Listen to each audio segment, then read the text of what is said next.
We're very delighted to have speaking this afternoon Margaret Mountford, Honorary Secretary of the Hellenic Society, expert on law, modern and ancient, TV star, not only on the Apprentice course, but also presenting programmes on Pompeii, on Sappho. Most recently, Margaret has a 2012 UCL PhD in papyrology, amongst her many other qualifications. So this afternoon, Margaret's going to be talking to us about the Appian Family Archive. Okay, thank you very much, Catherine. Good afternoon, everybody, and thank you for welcoming Hellene into the midst of you Romans. As you know, I used to be a lawyer, although I never actually studied any Roman law. And lawyers always like to start by defining their terms. And although the overall subject for this afternoon is families under law in Rome, I'm going to adopt a rather elastic definition of Rome and talk about Egypt and Constantinople, the Eastern Empire. And specifically in relation to Egypt, I'll be talking about two places, Oxyrhynchus, which I hope you can see there in the middle, just on the left of the river, and slightly further north, Heracleopolis, two of the principal towns in that area of Egypt. Now, my specific title relates to the Appian Family Archive, and we could, of course, spend some time debating the meaning of the word archive. I'm not going to, you'd be glad to know. Broadly, I mean the papyri which contain references to the Appian family, and most of these are documents from their estate records, and I suppose those truly are an archive. And they were mainly found in the rubbish tips of Oxyrhynchus, but there are also records from other places in Egypt too, like Heracleopolis. And we've got about 300 published papyri relating to the Appians, and there are lots and lots that are still unpublished, lots of work still to be done. And the family are known from other sources too, Procopius' Wars, letters of Pope Gregory the Great, and others. So I'm not using archive in any purest sense. Now, the Appian family is attested from the mid-5th to the early 7th centuries. That's about 170 years. They originated in Egypt, they moved to Constantinople, but kept their large estates in Egypt. They rose to the highest offices of state, close to the imperial family. The one we call Appian II was made a consul in 539. And they disappeared from at least the historical record, if possibly not from the scene, around 620 AD. It may have been during the Persian invasion and the fighting. The Persians invaded Egypt in 618. And the documents build up a picture of the activity on their Egyptian estates. Payments, what I call payments in of grain by farmers in the villages, a few, only very few, leases, dealings with the monasteries that were on the desert fringes of the land that they cultivated. The monks received grain, and in return they baked bread and they wove ropes for the cisterns, the irrigation being terribly important, of course. There are issues of grain by the household to troops and entertainers, contract of employment with stewards and doorkeepers, sales of wine and so on. Fascinating amount of documentation. But we don't know exactly how much land the family had. Estimates generally derive from accounts showing the amount of land tax that they paid. And so the size depends on whether you think all that tax came from their own lands or it was tax they collected from others as well in their office of tax collector, or what they call pagarch. But it's been suggested that they had over 200,000 acres around Oxyrhynchus alone. Some people think it was more than that. Todd Hickey thinks it was much less, and they got a lot of money from selling wine and from cash rents. But whatever, they were the largest landowners in that very wealthy, in terms of breadbasket, grain-producing area. They weren't called the Glorious House, the Endoxos Oikos, for nothing. Now, they weren't the only wealthy and successful Egyptians who received high honours. We know there's a Flavius Joannes around about the same time. There's a Patricia Gabrielia later on, and she must have been married to a Patricius. We don't know who her husband was. But the Appians were the most successful and the longest lasting. So who were this Appian family? And do any legal issues arise from or illuminate the search for the answer to that question? And how did they get from what I might call the Styx to the side of the emperor? I hope you can make out the water wheel on this slide. A lot of estate documents are receipts for spare parts for these wheels or sackias. If the water wheel you were in charge of needed a new part, you had to, say a new axle, you had to go up to the big house outside Oxyrhynchus and you were issued with one against a very, very detailed receipt. And so we've got lots of those receipts. The heads of the family may have been in Constantinople, but they were very much still in control. So how did they get from what in some you could describe as a provincial backwater to this rather more sophisticated water system? And from this peaceful scene on the banks of the Nile to what would have been a busy, bustling and very noisy hippodrome in Constantinople? Well, see if we can find out. This was what everyone first thought the Appian family was. It started with someone called Appian, hence its name. There was then a Strategius, who was probably his son, and two more people called Appian. And so Appian, the first one we called Appian I, Strategius was called Strategius I in case another later one was discovered in between the last two Appians. There was a puzzling gap in between those two Appians, and we'll come on to that later on. But then in 1983, some papyri were published that revealed there was an earlier member of the family, also called Strategius, and he's now known as Strategius I. So if you read any commentaries that were written before 1983, and even some that were written afterwards, and you see references to Strategius I, you have to think, no, that now means Strategius II, as if it wasn't complicated enough. And of course, the habit at the time was to name the first male child after his grandfather. So a family tree would normally go, for example, George, Henry, and the last Henry would be described as Henry, son of George, son of Henry, and so on. Sometimes that's helpful when you're trying to make identifications, sometimes, of course, it's not. So now the family tree looks more like this. Strategius, Appian, Strategius, Appian, Appian. But it still isn't as straightforward as it might appear. Let's have a look at Strategius I. I hope you can make out, I hope that print isn't too small. And this shows his rather swift ascent up what I might call the greasy pole. He started out as a polituomenus, a curialis, so he was a local councillor level in Oxyrhynchus. And he went up to at least spectabilis, the second highest senatorial grade, and possibly also illustris, because he was referred to as of glorious memory after he died. Now, he must have been fairly wealthy initially to have been a curialis, but his offices for the Domus Divina were real jobs. They weren't sinecures, they weren't just honorary titles. And so he did have a pretty meteoric rise. Giuseppina Azzarello has shown that these two officers, the Dioicetes and then promoted to Frontistes, they were different. Dioicetes, he was steward responsible for a small part of the estate. He then was promoted to be in charge of all the properties in the nome, quite a responsible job, possibly in 444 when Arcadia died and the properties passed on to Eudokia. But we know that some of the villages, which were at one time part of the Domus Divina, later formed part of the Appian estate. And I wonder whether, as Azzarello suggested, this was how their real wealth started. Was Strategius given land as a thank you for a job well done? Or possibly, did he know where the bodies were buried? Anyway, that was Strategius I. But unfortunately for us following the family tree, he didn't have a son, at least not so far as we know, but he had a daughter who was called Flavia Isis. And this is what we know so far about Isis. She was a femina clarissima. She must have inherited that from her father. She's attested from 469, by which time her father was dead, and the latest attestation we have for her is in 482. And this shows that she was actually in charge of the estate in Oxyrhynchus. She was running it. It was hers. And there's no reference to her having any husband or children. So how did Appian I get into the family tree that, after all, now bears his name? And this is a summary of what we know about him.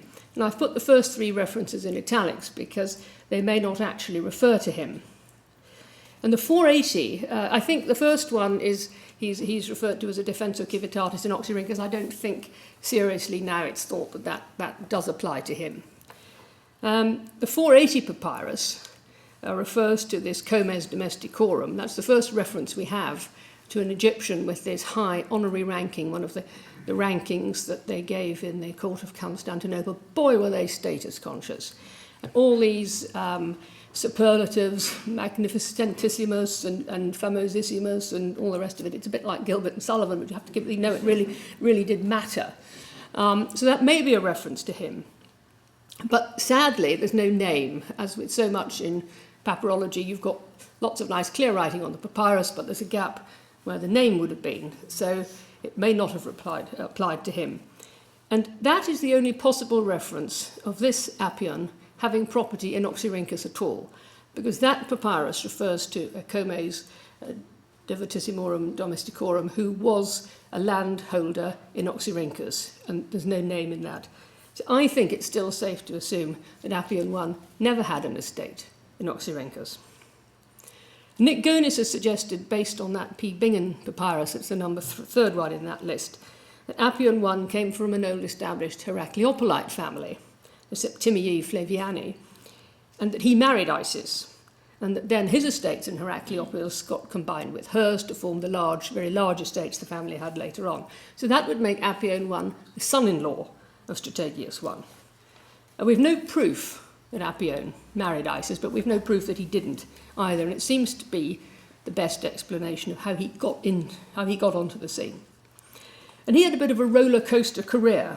He reached Illustris, the highest senatorial grade. He was a patricius. He scaled the heights, and then he fell back down again. He was exiled by Anastasius in 510. It's thought on doctrinal grounds. He and his son Heraclitus, new name coming into the family, they were ordered by Anastasius to be ordained in the Orthodox faith because they were believed in one of the heresies that were going around then that Anastasius didn't like. So they were exiled, ordered to be ordained. Heraclitus apparently liked being in the church, and he disappeared from the documentary scene. But Appian bounced back into imperial favour in 518. He was restored by Justin, and he was again made a praefectus praetorii orientis, so he was right back where he'd been before. He may have got friendly with Justin in the campaign in 503 when they were fighting the Persians together. Lots of fights with the Persians. But we do know that Appian II had another son, as well as Heraclitus. It was called Strategius. So here at last we found the one that we now call Strategius II. And we've got no evidence that he was exiled or ordered to be ordained. So it's thought that either he was younger and he was kept out of harm's way in Egypt. He was left there when his father and older brother went to Constantinople, in which case he would have been named after his father-in-law. Or he might have been the older, more sensible one and left to run the estate back home while the other two went off. Anyway, he escaped being ordained. As a clergyman's daughter, I shouldn't use the term escape, should I? But anyway, he wasn't ordered to be ordained. And this is what the family tree now looks like. Strategius, Isis married to Appian, two sons, Strategius II, and then we go down the well-trodden path. And this is Strategius II, and he's the one that some scholars think was the real star in the family. And he's first attested in 489 as son of the excellentissimous Appian and landholder in Oxyrhynchus. And that's at least 35 years before his father's death, and the father, whom, as we believe, never was called landholder in Oxyrhynchus. And the earliest three papyri show Strategius as acting through Theodorus his hypokatastates. Now, that's a Greek word that means substitute, and the concept is you fill a position when the primary holder of the position isn't available. That doesn't really make sense very easily in these contexts. And Revel Coles, editing that undated Oxyrhynchus papyrus, suggested that lexically we may not be far from the world of minors. And this is what actually seems to make sense, which would mean that Strategius II was under 25, even in 493. Now, if that was right, he could just have been born before Strategius I died. And so it's possible that Strategius I adopted him, that his grandfather adopted him and named him as his heir to keep his son-in-law out of the estate in Oxyrhynchus, even though that meant that Strategius was still in charge of things while he was underage. So this Strategius may have inherited directly from his grandfather. Alternatively, I think it's a bit more likely, because the timing's very tight to fit that in, more likely he inherited from his mother Isis. But still, Strategius I must have used the law in some way to ensure that she couldn't pass title to the husband. And it looks as if he succeeded in that, because, as I said, we don't see Appian as landholder in Oxyrhynchus. Now you'll see I've put in bold, opposite 523, the word also. That's when we see Strategius II being referred to as landholder also here, Geuchos kai entautha, in Oxyrhynchus. So it looks as if he had other estates by then in Heracleopolis, and one would think, oh, that's good, he inherited those from his father, and that all makes sense and ties in with the picture, except his father was still alive then, so he didn't inherit them from his father. But he could have taken over the estate in Heracleopolis when Appian was exiled in 510. Or he might have got the estates, more estates, on marriage, because he may have married, his wife was called Leontia, and there are some wealthy people in Heracleopolis called Leontius, one of whom might have been her father. So it's possible he got more estates through marriage. Or maybe we're just putting too much importance on the word kai, or also. But you'll see he had lots of important jobs, and not just honorary jobs, in Constantinople. And as one of them, he oversaw the reconstruction of Hagia Sophia. He died in early 542, we know that definitely. But it's down to him, due to him, that we've got this, having overseen Hagia Sophia. There's another one, and thank you, Fiona, for your slides. And he, Strategius II, was referred to as the pneumatikos adelphos of Justinian, the spiritual brother of Justinian. So they really had scaled the heights. And after him, we come to the highest ranking member of the family, Appian II. And that's, I'm sorry, it's not a terribly good slide, but that is his consular diptych, which is now in the cathedral in Oviedo. And he was made a consul ordinarius in 539. Now, plenty of members of the family before had been made honorary consuls, but this was the real thing, the highest rank in the empire. And it takes a while for it to sink in just how senior that was. But after 541, only 2 years later, the only people who ever held that office were members of the imperial family. So he'd got right up to the top. And his name, I'm afraid I've cut it off from the top of the slide. His name on the diptych was shown as Flavius Strategius Appian. And we know the first Strategius wasn't the father of the first Appian, but clearly by this time it was politic to suggest that he was. So he's just picked the names that he wanted from the family tree. If you want to know more about that, Bennett Solway wrote an article in 1994, JRS, What's in a Name, that explains all about that sort of thing. But when you look at this, Appian looks very young, doesn't he? There's that rather chubby cheeks and no sign of a beard. And the next question that exercises those who study the family as well, how old was he when he became a consul? And made a consul in 539, but still a ward of his mother after his father's death. But in 542, but by 543, he was in charge of the Oxyrhynchus estate without a guardian. So he was still a ward, he was still a minor, when he was made a consul. Now, the Greek word epitropeuo, his mother was described as epitropiousan, him. And technically, I understand that means tutela impuberis. And that ceased on puberty at age, which was assumed to be age 14. So that's right, he was only 10 or 11 when he was made a consul. One hopes he wasn't in charge of the equivalent of the red button, if he was that age. And there were future emperors who were made consuls very young, but no other, what I might call, commoner. But even if he came out of his minority at 20 under Venietatis, he was only 16 or 17 when he was consul. And if epitropeuo means cura minoris, he was still only about 22. So by any accounts, he was very, very young for the highest office of state. Now, why did he get the consulship? Joël Beaucamp suggests it was because he was related by marriage to Justinian. And Roberta Mazza, and I rather like this idea, thinks that his wily father, Strategius II, the one who'd done really well, was too clever to take the title himself. As you know, when you got a title like that, an honour, you had to put on games, entertain everybody, and it was a bit of a lose-lose situation, because if you put on games that weren't too good, everybody hated you and thought you weren't doing very well. And if you put on really good games, the emperor hated you and thought you were rivaling him. So Strategius II may have thought, well, let's just put the little boy nominally in charge, and I won't be in this awkward position. Or whatever, it shows how terribly well connected the family was by then. And Appian II is always shown in the archive as landholder also here in Oxyrhynchus. So if we can rely on that word also, the whole estate was clearly unified by then. But now there's a gap before we come to Appian III.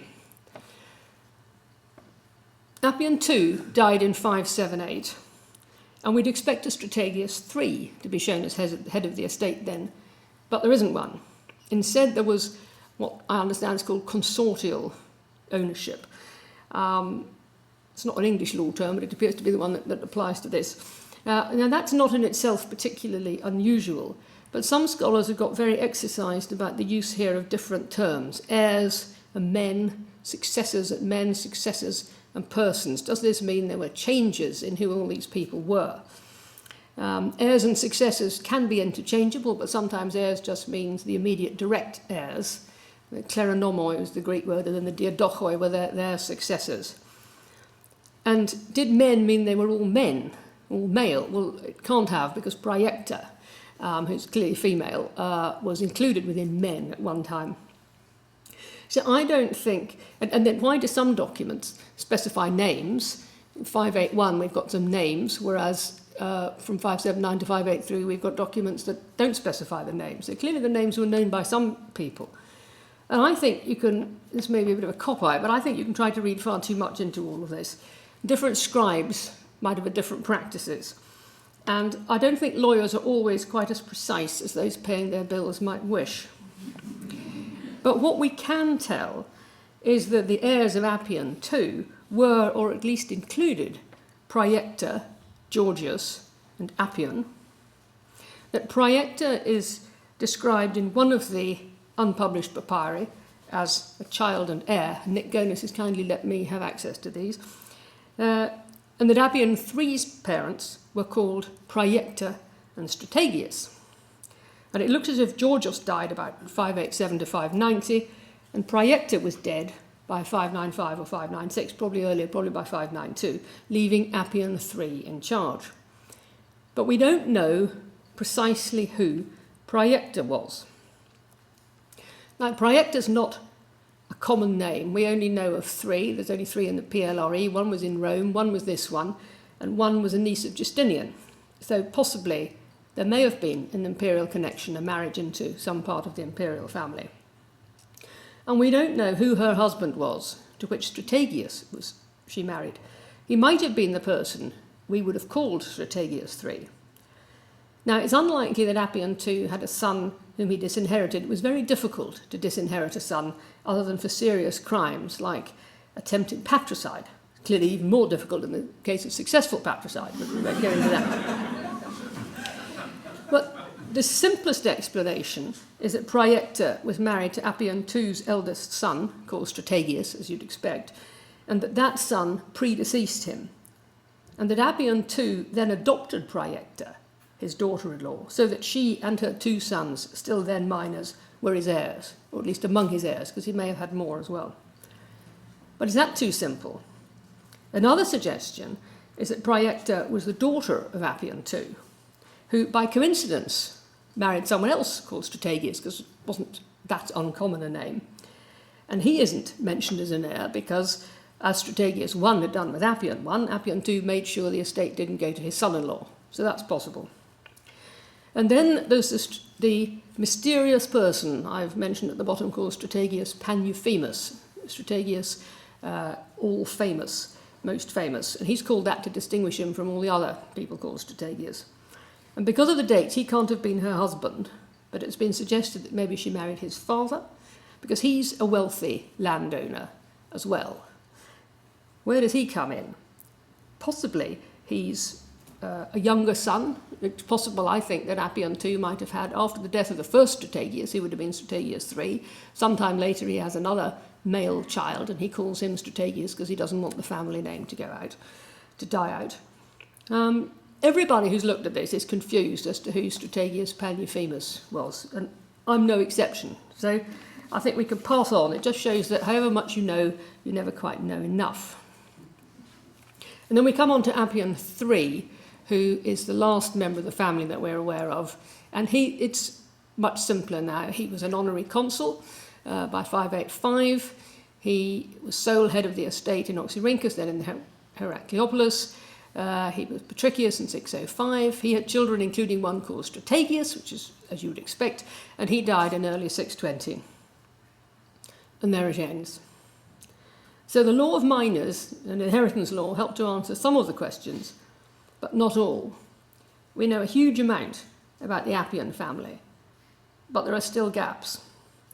And as so often, it's the women who hold the key to what's missing, Isis and Praelecta. But who knows, maybe the next papyrus to be published will put all these theories back into the melting pot. Thank you.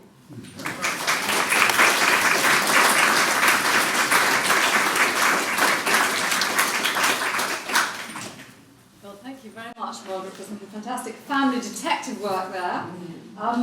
Now, I think what we might do is perhaps ask our previous speakers to come back up the platform, if we may, and maybe have a couple of questions more particularly for Margaret, and then maybe have a more general discussion about families and their law. Valentina, you to come and join.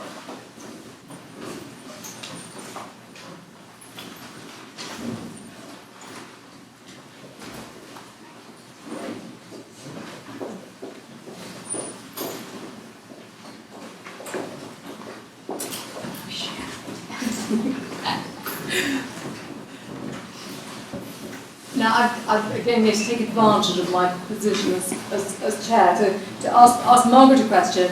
I was intrigued by your comment that Appian II might have adopted Praelecta, who might be a great niece of Justinian. Because in a way, female adoption seems to be very unusual, doesn't it? And so that imperial connection might make that more likely, perhaps. Yes, it could. I mean, I think it depends on how desperate he was to keep his grandchildren and his daughter who were minors and obviously the daughter-in-law if he liked her in the line, so that somebody else wouldn't come in from the side. If they were that well connected, presumably Valentina's aggregatio having long passed, they probably didn't have to go through such a complicated procedure as a nod and a wink from the boss, and they were allowed to do that. So it would be unusual. There's only one reference so far to her being heir and child. So she could have been an heir without having been adopted, but it's odd that the reference, clearly she is included within in the description of children and heirs, which is surprising. If it was just heirs, that would make more sense.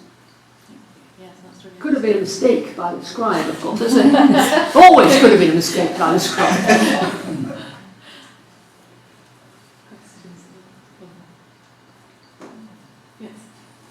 Is it possible that you would adopt your daughter-in-law, because presumably the son and daughter-in-law had part of the family estate to live on whilst they were married, then the son dies, and if you adopt them, that saves any risk of the daughter-in-law, now widowed daughter-in-law, marrying again, and then that part of the family estate sort of going off to a completely different tangent. Do you think that would be a reason for this adoption process? Yeah, that's a very good idea. I think it could be.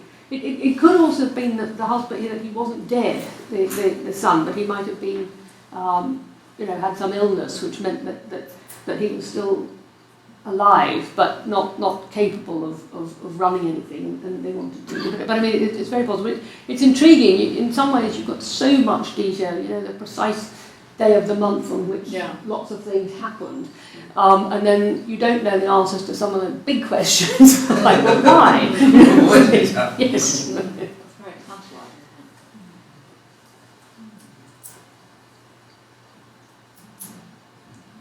Questions specifically about Appian. Perhaps we should open things up to explore the idea of the family and how it operates in these really quite different contexts, which I think is tremendously interesting. That kind of, you know, we've covered a hugely broad span of time this afternoon, from the late Republic through to the early 7th century, and kind of preoccupations with inheritance operate and manifest themselves in quite a range of ways, don't they, across these different contexts. Yeah, I think people are always, you know, interested in keeping it in the family, aren't they? And when you look at adoption and one thing, I mean, there was a lot of adoption in Roman Egypt, certainly documented in the papyri, and one of the theories of brother-sister marriage is that it wasn't brother-sister marriage at all, but it was one of the siblings, so-called siblings, was actually an adopted one. And that was one explanation given for something like brother-sister marriage, which we tend to disapprove of. And most societies disapproved of. So why is it so prevalent in Roman Egypt? Were they adopted? I think that theory doesn't have general acceptance, but it was clearly a lot of adoption. Can I ask a different question? Alison, on one of your early inscriptions, there was a final sentence saying that this monument doesn't follow the heir.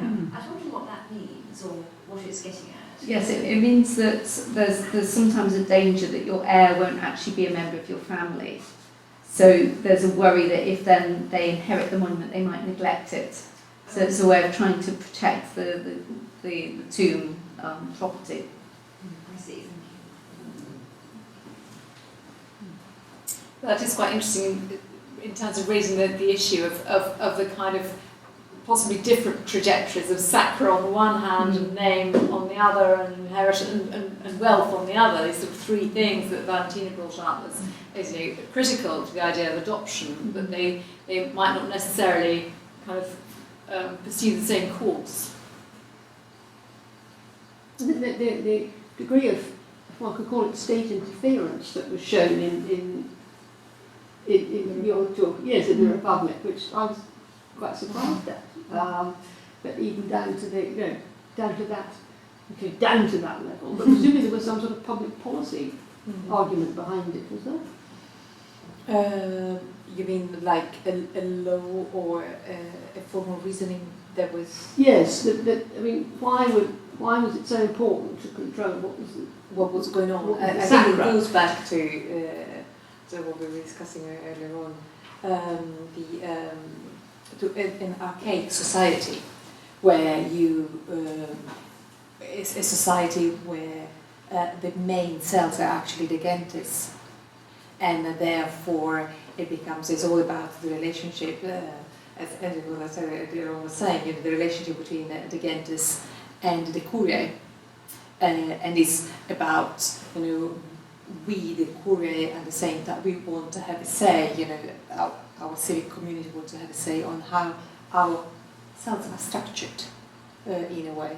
And then carries on when the families, like the gentes and the familia itself, they change throughout the Republic, that remains somehow an important element. And this is where I think it's really important to bear in mind, is that these three different elements, you know, the pontifex, the college, the pontificus, and the People's Assembly, they all played a part, but not necessarily in a balanced way, and not necessarily in the same way throughout Republican history. So at some point, really, one of them seems not to play a huge part. For example, in the sources, at some point, I really lost track of the college. You know, I thought, okay, so is the pontifex, and then I found that Labeo actually does have reference there. So that's the reason why I really thought that by the time of the late Republic, what we are dealing with was almost a relic of an older time. However symbolic that is, they still want to keep it. It's still important. So it's still important to have the kind of control or interference.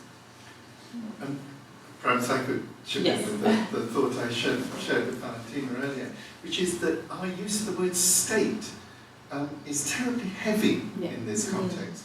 You know, we have to find some word in English with which to talk about this, but it is the res publica populi Romani, and if you think of the Roman people, you don't think of public policy and the government making decisions about adoption. So you think of the Roman people, which is an assembly of families, heads of families, and whatever, and the point at which the interest of an individual segment of family may or may not conflict with the interest of everyone, all the segments. Yeah.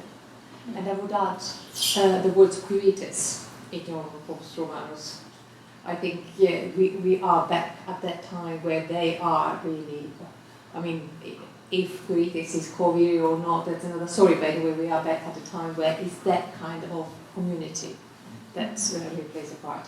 So then, as we were saying before, perhaps rather than state, it would be more appropriate to think about. Initially, I thought, Commonwealth, but then it's too complicated. I thought, no, Commonwealth, perhaps it's not right either, and it's civic community, it's not political community that we might have. This is what I was saying, that in the marriage ceremony, you have this line, in the sight of God in the face of this congregation. And I mean, this is a congregation. So it's making it public, so that someone can't come along afterwards and say, oh, he adopted me, didn't you know? I've got a piece of paper here. You know, it's being done in the face of the congregation. The people have seen it happen and have said, yes, we saw it. So it must be an important aspect of it. Claire? I wondered how, again, how slavery works within that, because if the person who's being adopted has to be free and able to enter into that arrangement, whether it is perhaps a public interest check to prevent slaves from going and effectively getting themselves adopted out of slavery and into the state. I don't know. That of course depends. Of course, it wouldn't apply to the aggregaciones, but there might be. I mean, if you think about staying within the context of the aggregaciones, you might think about the slaves that follow the person who is adopted.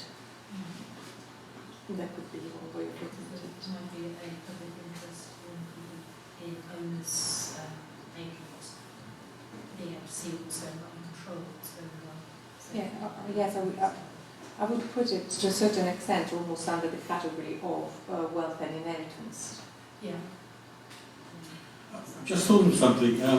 In the film Ben-Hur is adopted by the Roman. He rescued a Roman and he's adopted. Is that historical or just made up by this American writer? Wallace. What's that for me?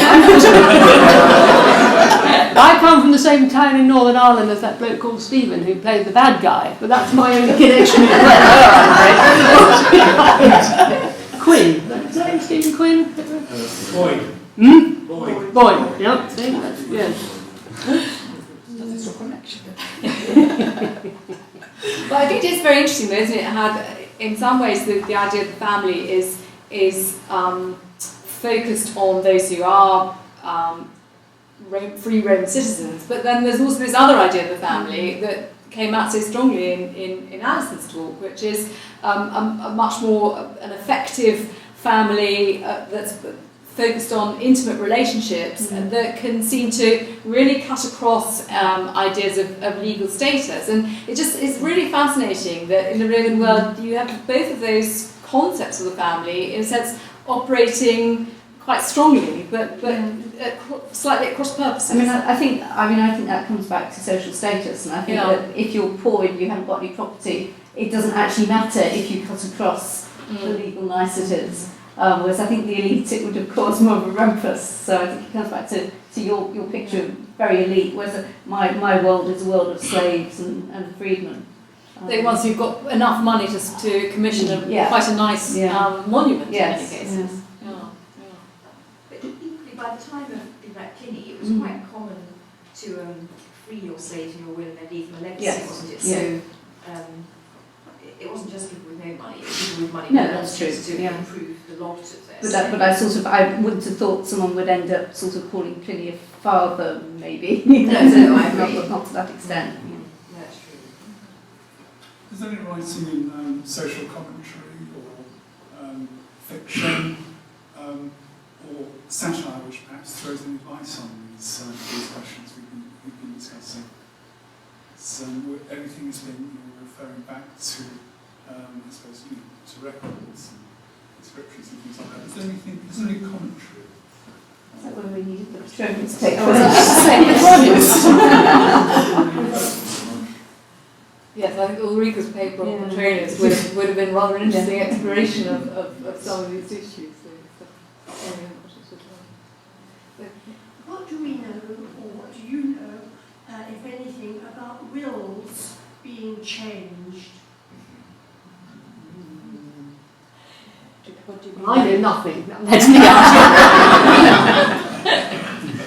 What do you mean by being changed? Like forged, or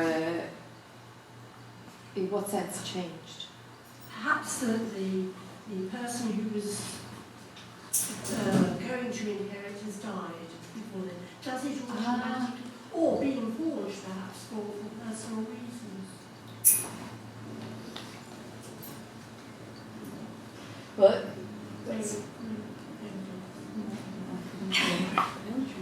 I mean, the only thing I can think of, which is a slightly different point, is that sometimes you get epitaphs which say, and I exclude X because they've shown to be, a false friend or a bad wife. So it's not quite changing a will, but you've got the sense that you might cut someone out of your inheritance.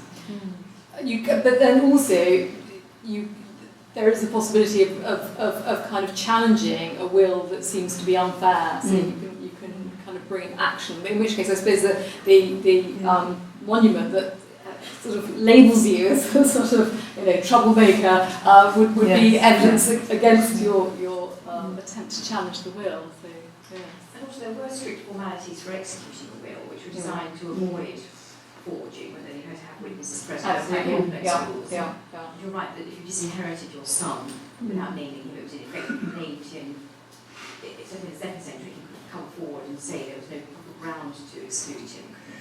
We know from Pliny's letters that's what happened. Yes. I mean, the wills are hugely contentious and important for their own elite, partly because it's common practice to celebrate your friendships, not just your links to family members, but to celebrate your friendships with other important people by naming them in your will and stipulating legacies for them. So that creates a whole sort of culture of kind of will scrutinising, that people are endlessly discussing each other's will, the contents of each other's will. So it's right for the Roman elite. It's a big subject. And updating them frequently. It was when people committing suicide before Nero got to Absolutely, yes. Do we know of any aggregators which were refused? Because the ones you've talked about obviously were accepted. But and it made me wonder, when you said that the sacra had to be preserved, if you came of a family where you were the last official working member, and there was an investigation that discovered that, would you be told, no, you can't, you've got to keep your own sacra going? Well, in theory, yes. In theory, it could happen. I haven't found a case where that happened. But yes, in theory, that could happen. And in a way, it was part of the purpose of the investigation itself. What I was intrigued by when looking at the cases that are tested is that there are also a number of cases of transfers not only to a plebeian status, but the other way around, so plebeians who become patricians. And this is something instead I didn't expect, and I found quite surprising. Why do you think people would do that? Just for certain magistracy, for example. okay. For example, certain priests, certain Mm. if you really wanted to. Always dreamed of being blunt. Anyway, so I think that's got time for a couple more questions if people have them. Yes. On a practical note from Alison's point, the inventory that you're doing of these epigraphs, will that be incorporated or linked to things like Klaus-Slavi or Yes, EDR? yes. We're coding it all in Epidoc so that it will then be incorporated in EDR and Klaus-Slavi. So I just need to get on and finish it. Then it'll be there. Nice to know. One more question. How far do Roman families differ from families as in other parts of the world at other times, as revealed by anthropology, for instance? Is a Roman family unusual? Well, that's a small question to be clear. You've done a very large issue. But I mean, I think definitely in terms of the institution of slavery and patronage and manumission, Romans have a very distinctive way of doing things. I know nothing about any other society, but I'd be very surprised if it could be cloned, take the Roman pattern and clone it anywhere else. Yeah.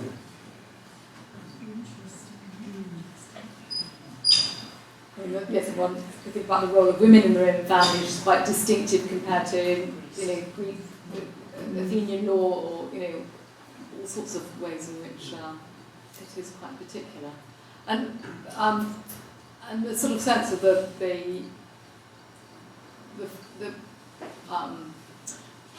manus marriage is another kind of particularity of Roman law, isn't it? Having the daughter the wife become equivalent to her husband's daughter, which is particularly bizarre feature. Well, I think perhaps at this point, before we explore further large questions of the distinctiveness of the Roman family, we might draw the formal part of the afternoon to a close, thank our speakers very warmly, and then we'll go on to have a drink. I'm somewhere nearby, the drinks are nearby, I am sure. So thank you very much indeed for the two of you.